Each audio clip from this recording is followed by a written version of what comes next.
사도행전 3장 1절로부터 10절까지의 말씀을 다 같이 봉독하시겠습니다. 제9시 기도 시간에 베드로와 요한이 성전에 올라갈새 나면서 못 걷게 된 이를 사람들이 메고 오니 이는 성전에 들어가는 사람들에게 구걸하기 위하여 날마다 미문이라는 성전 문에 두는 자라.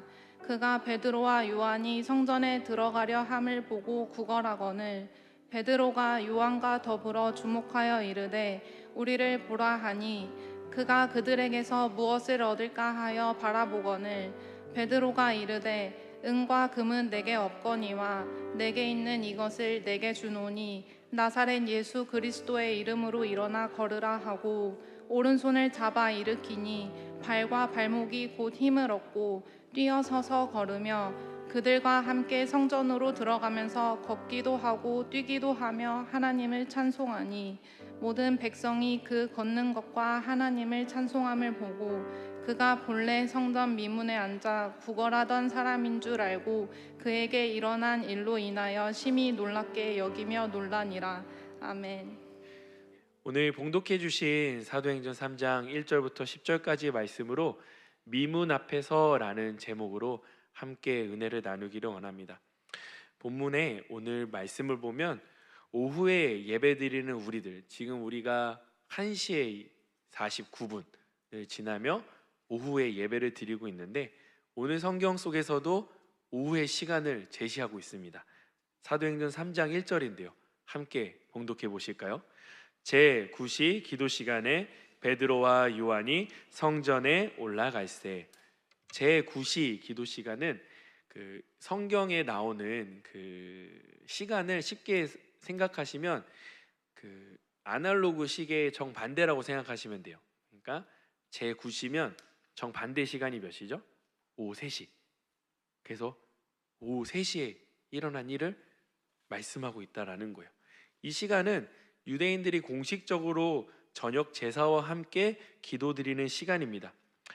그들에게 있어서 이 시간은 하루 종일 자신의 일을 마치고 분주한 시간들을 다 내려놓고 이제 잠잠히 성전으로 걸어 올라와 주님 앞에 하나님만 바라보는 그러한 시간인 거죠. 제물이 드려지고 있고 그 제물을 태우고 때로는 향을 올려드리고 많은 사람들이 그 자리에 모여드는 시간입니다. 우리는 이미 사도행전 2장을 통해 성령의 오심으로 초대교회가 시작된 것을 보았습니다. 그런데 대부분의 사람들은 아직도 유대교적 전통을 따르고 있는 상황이었던 것입니다. 새 시대는 열렸지만 종교는 그대로 작동하고 있는 것이죠. 그만큼 종교라고 하는 건 변화가 쉽지 않은 것 같습니다. 이런 상황 속에서 조금 흥미로운 점은 그 성령의 침례를 경험했던 제자들 또한 그 역사 속에서 그 전통을 지키고자 오후 3시 기도에 참석했다라는 것입니다. 왜 그들은 성전을 떠나지 않았을까요? 사도행전 후반으로 들여다보면 사도들은 복음을 들고 밖으로 나아가는 그 사역을 감당했잖아요. 근데 그들은 아직 여전히 그들 안에 종교적인 틀을 벗어나지 못해서 그런 것일 수도 있습니다. 그러나 더 중요한 것은 그들이 성전을 떠나지 않을 때라는 것을 알고 있었다는 거예요. 그게 무슨 말이냐면 그들은 그 성전에 아직 복음을 들어야 될 자들이 있었기에 증언하기 위해 그 자리로 나아갔었다라는 것입니다. 그래서 베드로와 요한은 기도하기 위해 성전으로 올라갑니다. 거룩한 시간, 거룩한 장소, 거기에 대하여 경건한 발걸음까지 함께 떼며 올라갑니다. 모든 것이 거룩하고 경건하기까지 한 이 시간에 마치 강화 유리에 못이 하나 떡 박혀서 강화 유리가 갈라지듯 틈이 발생하기 시작합니다. 불완전한 현실의 모습을 마주하는 것이죠. 겉은 경건한 듯 보이지만 속은 전혀 회복되지 않은 현실입니다. 사도행전 3장 2절을 우리 함께 봉독해 보길 원합니다. 나면서부터 못 걷게 된 이를 사람들이 메고 오니 이는 성전에 들어가는 사람들에게 구걸하기 위하여 날마다 미문이라는 성전문에 두는 자라. 모든 것이 경건한 상황 속에 누가는 한 사람에게 시선을 옮기기 시작합니다. 그에 대해는 이렇게 설명하죠. 나면서부터 못 걷게 되니, 어머니의 태로부터, 뱃속에 있을 때로부터 걷는 법을 몰랐던 사람. 거기에 더하여 누가의 직업은 의사였거든요. 그의 상태와 질병을 대충 기록하지 않습니다. 선천적 질환으로 인하여 이 상태가 장시간 기록되어져 지속되어져 왔다고, 그리고 스스로 그는 결코 거동할 수 없고 이동이 불가능했고 다른 사람이 도와주지 않으면 안 되는 사람, 늘 도움이 필요한 사람이라고 가르쳐주고 있죠. 이 사람의 나이가 몇 살일까요? 사도행전 4장 22절로 넘어가면 그의 나이가 40세였음을 알 수 있습니다. 오늘 본문은 거기까지 나가지 않지만 그때의 본문을 잠깐 땡겨서 오면 40년 동안 그는 걸어보지 못해서 심하게 근육이 위축되어 있고 발목은 이미 딱딱한 고목처럼 되었고 균형 감각이라는 것은 찾아볼 수 없고 체중을 실으며 걸어본 경험 자체가 전혀 없는 이 사람을 우리는 그저 이렇게 생각하죠. 참 불편했겠구나, 힘들었겠구나. 그러나 성경은 오늘 이 사람의 불편함에 대해 이야기하자고 하는 것이 아닙니다. 이는 지금까지 걷지 못했던 것처럼 앞으로도 그는 평생 걷지 못할 상태라는 것을 가르쳐주고 있다는 것이죠. 누가는 거기에 더해서 나면서부터 못 걷게 된 이라고 설명하며 의학적인 소견도 같이 적용해서 보여주고 있습니다. 우리는 여기서 한 가지 생각을 한번 해보았으면 좋겠어요. 스스로 아무것도 할 수 없는데 어떻게 40년 동안 굶지 않고 살아있을 수 있지? 어떻게 하면 이런 일들이 가능할 수 있을까? 왜냐하면 당시 유대 사회에서 구제라고 하는 것은 사람에게 있어서 미덕이었기 때문입니다. 모든 사람들은 구제하는 것을 즐겁게 여겼어요. 먹여주는 것, 동전을 던져주는 것, 이것이 그들의 사회에서는 미덕이었습니다. 그런데 그를 데려다 준 사람은 그가 받은 돈을 같이 나누고 또 집에 데려다 주고 또 집에 갔다 오고, 그리고 다시 기도 시간이 되면 다시 미문 앞으로 데려다 놓습니다. 그 자리가 바로 미문이라는 거죠. 아름다운 문이라는 뜻. 이곳은 가장 사람들이 많이 오가는 문이기도 합니다. 가장 아름다운 장소에 가장 몸이 불편한 사람이 앉아 있습니다. 스스로 설 수 없고 스스로 돌아갈 수 없고 스스로 생존할 수 없습니다. 그런 그를 종교라는 이름으로 사람들은 구제를 했습니다. 그가 굶지 않게 했습니다. 그러나 그는 성전 미문 가까이에는 왔을 뿐 성전 안으로는 들어가지 못했습니다. 겉으로는 사람을 사랑하고 도와주지만 속으로는 성전까지 그를 데리고 들어가는 사람은 40년 동안 아무도 없었습니다. 왜 그랬을까요? 그를 만지거나 그를 성전으로 데려가는 것 자체가 바로 부정함을 뜻하기 때문입니다. 그래서 미문 앞에 서 있는 그는 철저한 벽을 보게 되는 거예요. 분명 미문이라고 하는 그 아름다운 문은 열려져 있는데 그는 그 사람들의 오가는 발걸음을 보고 있지만 그에게는 움직일 수 없는 그러한 장애로 인해 어려움이 있는 그에게는 결국 마치 그는요, 이렇게 표현해 보고 싶었어요. 거대한 수족관에 가보시면 두꺼운 아크릴이 있지 않습니까? 한 2m, 3m 되는 두꺼운 아크릴로 벽을 해놓고 사람과 수족관 사이를 이렇게 가리잖아요. 마치 그에게는 그만큼의 두꺼운 아크릴 벽이 미문 앞에 있었던 거예요. 모든 사람들은 편하게 오가지만 그에게만큼은 미문으로 들어가는 성전의 발걸음은 아크릴 유리창이 그를 가로막고 있는 것입니다. 그는 수족관의 물고기처럼 헤엄치며 밖에 있는 종교를 믿는 사람들이 주는 음식이나 먹으며 그 생명을 연장했을 뿐입니다. 과연 성경은요, 그저 고정된 인생으로 살아가는 장애인을 보는 것이 전부로 우리에게 알려주는 것일까? 그게 아닙니다. 이건 우리의 영적 상태를 보여주고 있는 것 같아요. 우리도 모태에서부터 스스로 하나님께 나아갈 수 없었던 존재였다라는 것입니다. 거룩하고 구별된 시간, 구별된 장소에 40년 동안 변하지 않았던 인생이 있습니다. 마치 30년, 20년, 10년을 생활해도 신앙생활을 해도 고집을 넘어 아집으로 되어 꺾이지 않은 채 내 방식은 존중받아야 해. 나는 원래 이런 사람이야. 나는 이렇게 믿어야 해. 내면의 깊은 곳에서 움직이지 않는 모습과도 동일한 모습입니다. 그렇게 굳어진 40년의 인생으로 인해 이 사람의 기대는 오직 먹고 사는 것, 오늘 하루 버티는 것 뿐이었습니다. 동전 몇 입이면 되었습니다. 왜냐하면 더 이상 그는 기대하는 법을 배우고 싶지 않았기 때문입니다. 오히려 기대하지 않는 법을 40년의 세월 동안 배웠기 때문입니다.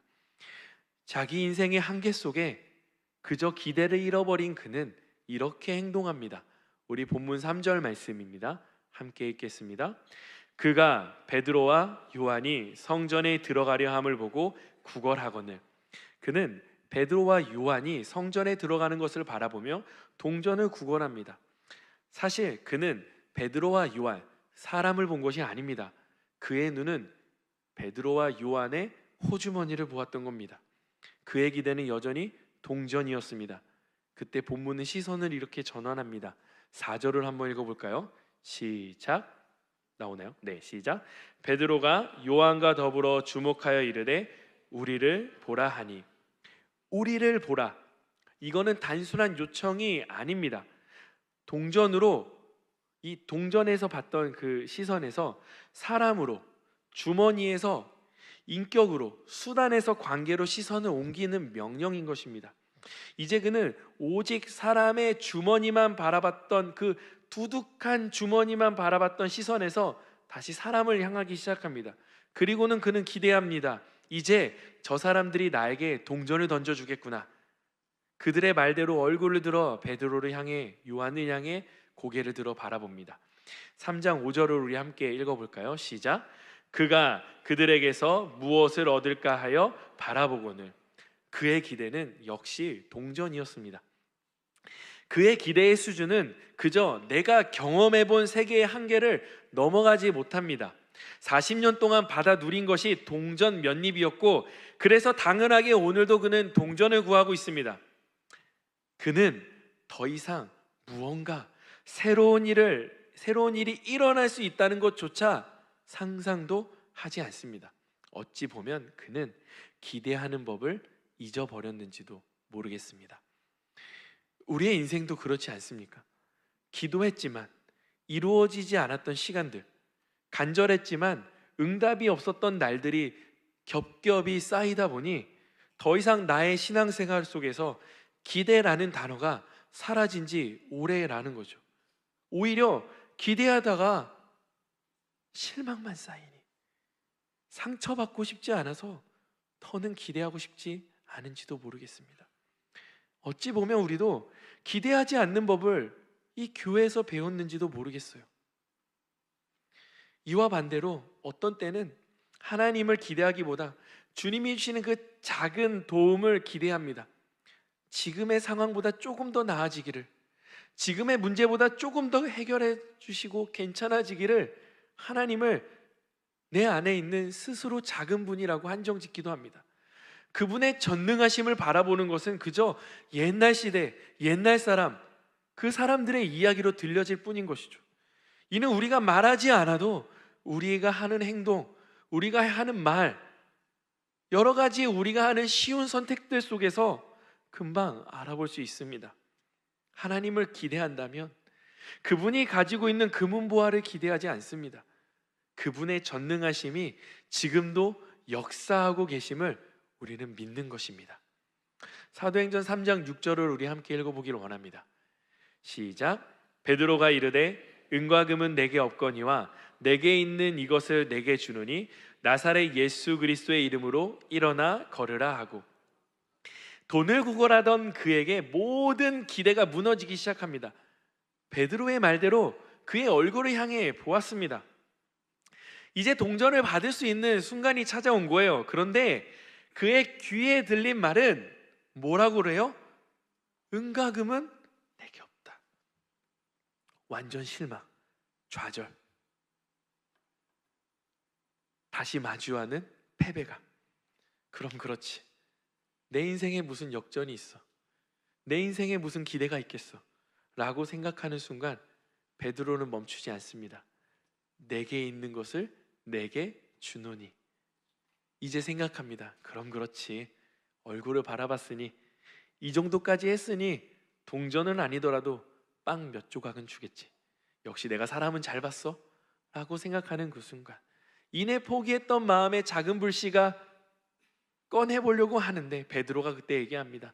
나사렛 예수 그리스도의 이름으로 일어나 걸으라. 그의 입장에서 완전 생뚱맞은 상황입니다.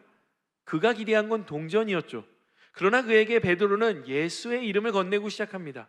그가 원하는 것은 하루 먹고 살 수 있는 하루의 당장의 생존이었지만 베드로가 준 것은 완전한 회복이었습니다. 그가 구걸한 것은 오늘이었지만 베드로가 준 것은, 베드로가 제시한 건 바로 영원함이었다는 겁니다. 완전히 무너진 기대 속에 한 이름이 등장합니다. 이 이름은 마치 주문을 외우듯 반복하는 이름이 아닙니다. 좋은 목소리로 나이스하게 선포해야 될 이름도 아닙니다. 그 이름은 사도행전 2장에 선포되었던 십자가에 달려있지만 하나님께서 주와 그리스도로 높여주신 바로 예수 그리스도였습니다. 여러분, 여기서 중요한 사실이 하나 있습니다. 베드로는 그를 위해 기도하지 않았다는 것입니다. 주님, 불쌍한 그의 인생을 구원하여 주시옵소서 라는 식으로 그 자리에서 기도하지 않았습니다. 그는 지금 선포하고 있습니다. 부활하셔서 승천하신 주님의 이름을 선포하고 있습니다. 왜 그랬을까요? 바로 예수께서 주신 그 권위 위에 베드로가 서서 말씀하고 있기 때문입니다. 이것은요, 그가 만든 권위가 아닙니다. 바로 예수님이 제자들에게 주신 권위였다라는 것입니다. 그러나 한 가지가 남아 있습니다. 그것은 이 말을 들은 그가 반응해야 될 차례라는 것입니다. 베드로가 손을 내밉니다. 그리고 일으킵니다. 이는 베드로가요, 간신히 그를 이렇게 뭔가 부축해서 간신히 일으켰다라는 표현이 아닙니다. 베드로는 손을 내밀었고 그리고 자력으로 그 사람이 일어났다는 거예요. 일어나라라는 명령은 그의 힘으로 일어나라는 명령이었어요. 40년 동안 걷지 못해서 다리와 무릎은 온몸에 근육 하나 없는 그에게 처음으로 다리에 힘을 실어야 하는 상황을 마주하는 겁니다. 여러분, 이게 가능하시겠어요? 마치 이런 거예요. 단 한 번도 생각해 보지 못했던 상황, 여러분과 제가 살면서 지금 여러분의 나이만큼 살아오면서 단 한 번도 꿈꿔보지 못했던 상황, 단 한 번도 생각해 보지 못했던 상황, 아무도 가보지 않은 땅, 해보지도 않은 일, 지금 해보라고 지금 베드로는 우리에게 요청하고 있는 겁니다. 이 상황이 여러분 과연 가능할까? 최근에 저는 아이들과 함께 닭갈비를 먹었습니다. 춘천을 떠났죠. 그래도 아내와 저는 춘천에 왔으니 닭갈비는 먹고 가야 된다. 그래서 아이들을 이끌고 닭갈비집을 갔습니다.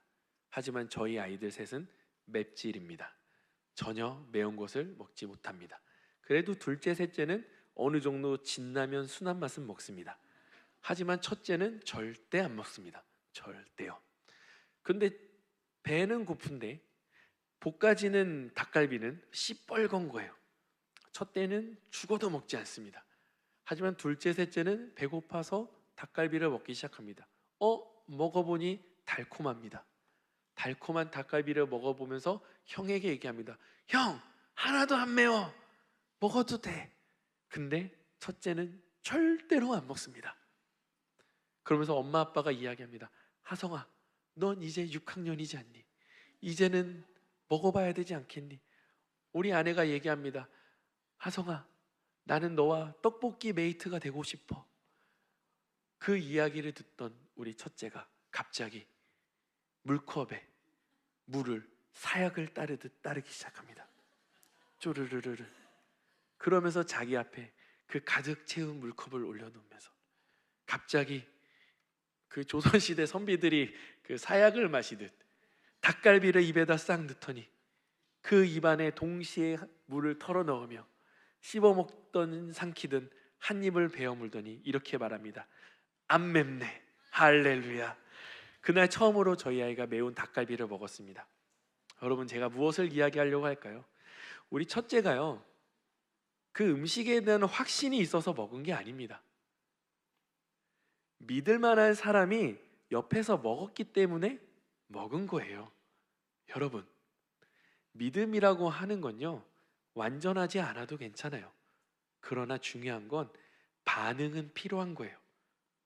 그는 베드로의 말에 반응했다라는 거예요. 어떻게요? 3장 7절에 반응합니다. 우리 함께 봉독해 볼까요? 시작. 오른손을 잡아 일으키니 발과 발목이 곧 힘을 얻고. 제가 처음에도 말씀드렸지만 누가는 의사였다라고 말씀드렸죠. 누가는 의사답게 이 본문을 기록하고 있습니다. 점진적 회복이나 재활로 인해 그가 걷게 됐다고 회복했다고 기록하지 않습니다. 발과 발목이 견고해졌어요. 고목 같았던 무릎이 이 관절에 힘이 들어가고 위축됐던 근육들이 풀려지며 철저하게 굳어졌던 인생이 움직이기 시작했다라는 거예요. 여러분, 이건 그냥 한 사람의 치유의 모습으로만 보이십니까? 아닙니다. 이건요, 한 사람을 통해 이루시는 하나님의 새 창조의 역사라는 거예요. 하나님의 이 새 창조의 역사를 경험한 그는 이렇게 반응합니다. 8절이요. 우리 함께 읽어볼까요? 시작. 뛰어서서 걸으며 그들과 함께 성전으로 들어가면서 걷기도 하고 뛰기도 하며 하나님을 찬송하니. 여기서 굉장히 중요한 단어가 하나 있습니다. 무엇이냐고요? 바로 들어가다입니다. 들어가다. 40년 동안 그는 미문 앞 사람이었습니다. 아마 사람들이 이렇게 그를 이야기했을 거예요. 그 미문 앞 사람, 그 불쌍한 거지, 이 정도? 그는 관심 밖의 사람이었을 겁니다. 그도 그랬을 거예요. 나는 그런 사람이지. 성전 가까이에 있었지만 성전 안에는 들어갈 것이라고 꿈에도 생각하지 못했던 그 사람. 미문은 열려 있었지만 그곳은 그에게는 두꺼운 아크릴로 닫혀 있는 곳이었습니다. 사람들은 오가며 길을 오가며 은혜를 받지만 그는 나무에 박힌 못처럼 고정되어 있었습니다. 종교는 그를 굶게 하지 않았고 그를 성전 안으로 들어가게 하지는 않았습니다.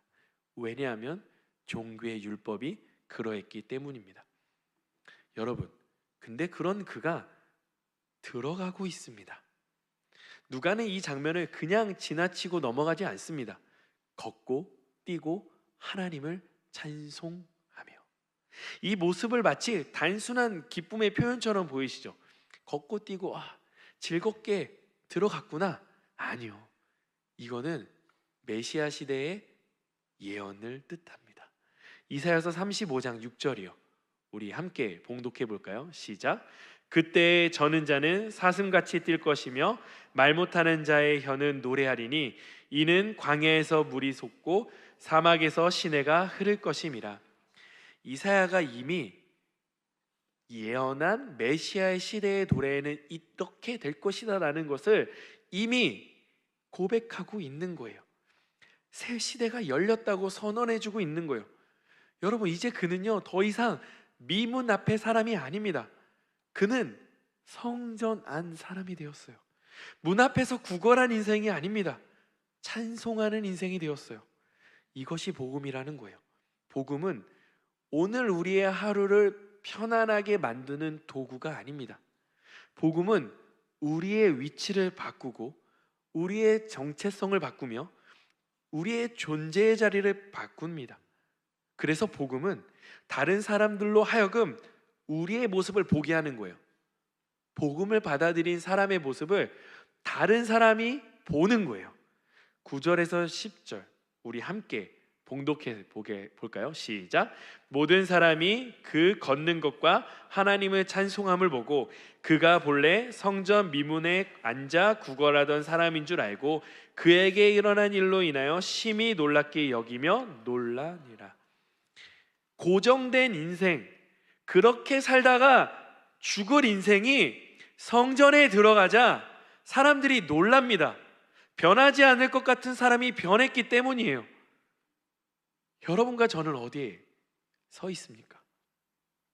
성전 문 앞입니까? 아니면 성전 안에 계십니까? 동전을 기대하는 자리에 서 계십니까? 예수님을 경험하는 자리에 서 계십니까? 혹시 가장 아름다운 자리라고 여기며 미문 앞에서 당장에 피할 길만 바라보며 구하고 주저앉아 있지는 않으십니까? 그럼 주님을 우리는 어떻게 하실까요? 그 주님은 우리를 문 앞에 두지 않으십니다. 우리를 그분 안으로 부르십니다. 은과 금이 아니라 그분은 우리에게 전부를 주셨습니다. 그분은 우리의 얕은 기대를 완전히 무너뜨리시고 더 큰 것을 부어 주신다는 것입니다. 본문은요, 우리에게 이 한 사람의 고침받은 이야기를 전달하고자 이야기하는 것이 아닙니다. 이 이야기는 미문 앞에 고정되었던 인생이 문 안으로 들어가는 이야기입니다. 거룩한 오후 3시에도 고정된 인생은 있었습니다. 경건한 종교 생활의 한복판에도 움직이지 못하는 인생이 있었습니다. 그는 늘 성전 가까이에 있었지만 그 안에는 들어가지 못했습니다. 오직 그의 기대는 동전이었고 그의 목표는 오늘 하루였습니다. 그런데 한 사람의 이름으로 그의 모든 무너졌던 자리가 완벽하게 바뀌기 시작합니다. 그 이름은 예수 그리스도입니다. 그 이름의 다리, 위치, 정체성을 완벽히 바꾸셨습니다. 복음은 우리의 기대를 무너뜨립니다. 그리고 문 안으로 초대합니다. 복음은 편안한 삶을 약속하지 않습니다. 대신 새로운 시대 속으로 우리를 초청합니다. 복음은 구걸하는 인생에서 찬양하는 인생으로 바꿉니다. 여러분, 우리는 아직 미문 앞에 앉아 있지는 않습니까? 너무나도 화려하고 아름다운 문 앞에서 당장의 필요를 구하며 스스로 그 자리가 나에게 맞는 자리라고 여기고 있지는 않으십니까? 주님은 우리를 오늘 문 앞에 두지 않으십니다. 우리의 이름을 우리에게 주시며 일어나 걸으라 말씀합니다. 여러분, 완벽한 믿음이 아니어도 괜찮습니다. 그러나 우리에게는 반응이 하나 필요합니다. 아멘으로 반응하며 예수님의 이름을 붙들고 나의 체중을 그분의 이름 위에 실어 보십시오. 그 이름이 굳어지고 고정된 나의 인생을 움직이게 합니다. 그렇게 믿는 저와 여러분 되시기를 주님의 이름으로 축원드립니다. 기도하겠습니다. 사랑의 하나님, 가장 아름다운 성전, 가장 아름다운 자리, 이름도 미문, 아름다운 문이라는 그곳 앞에 가장 낮은 자가 앉아 있었습니다. 40년 동안 한 번도 걸어보지 못했고 40년 동안 기대라는 단어조차 생각해보지 못했던 인생에게 예수 그리스도의 이름은 새 생명과 새 창조를 열어주셨습니다.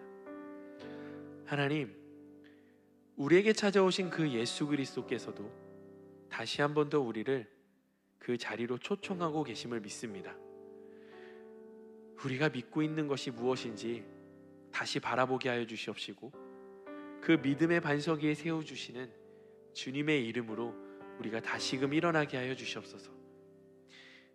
예수 그리스도의 이름이 나의 인생의 무게와 체중을 온전히 옮기며 나의 인생이라고 여기며 그토록 내 감정에 소중했던 나의 삶이 아니라 주님의 말씀으로 다시금 세워지고 변화되어지고 따라갈 수 있는 인생으로 전환되어질 수 있도록 우리를 인도하여 주시옵소서. 이 모든 말씀 살아계신 우리 주 예수 그리스도의 이름으로 기도드립니다. 아멘. 우리 이 시간 함께 자리에 일어나서 함께 찬양하기를 원합니다.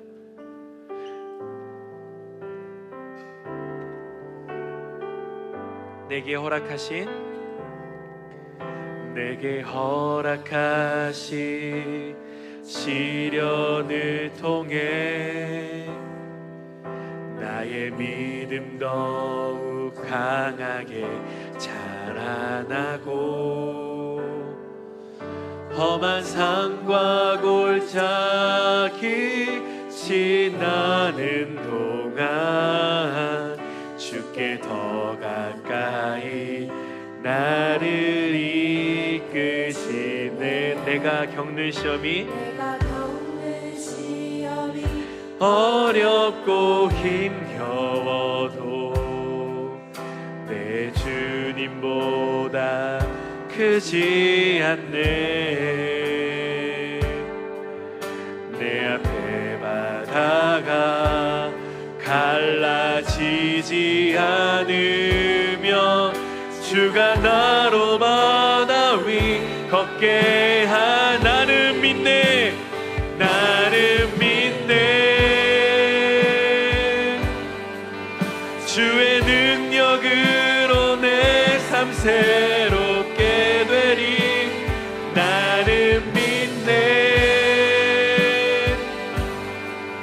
주의 능력으로 담대히 나가리라. 주와 함께 싸워 승리하리라. 날마다 믿음으로 나 살아가. 우리 시간 한 번 더 찬양하기 원합니다. 내게 허락하신 그 시련을 통해, 내게 허락하신 시련을 통해 나의 믿음 더욱 강하게 자라나고 험한 산과 골짜기 지나는 동안 주께 더 가까이 나를 이끄시네.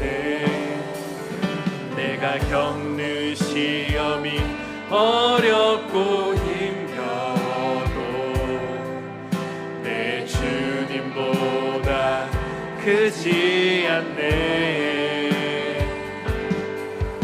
내 앞에 바다가 갈라지지 않으며 주가 나로 바다 위 걷게 나는 믿네.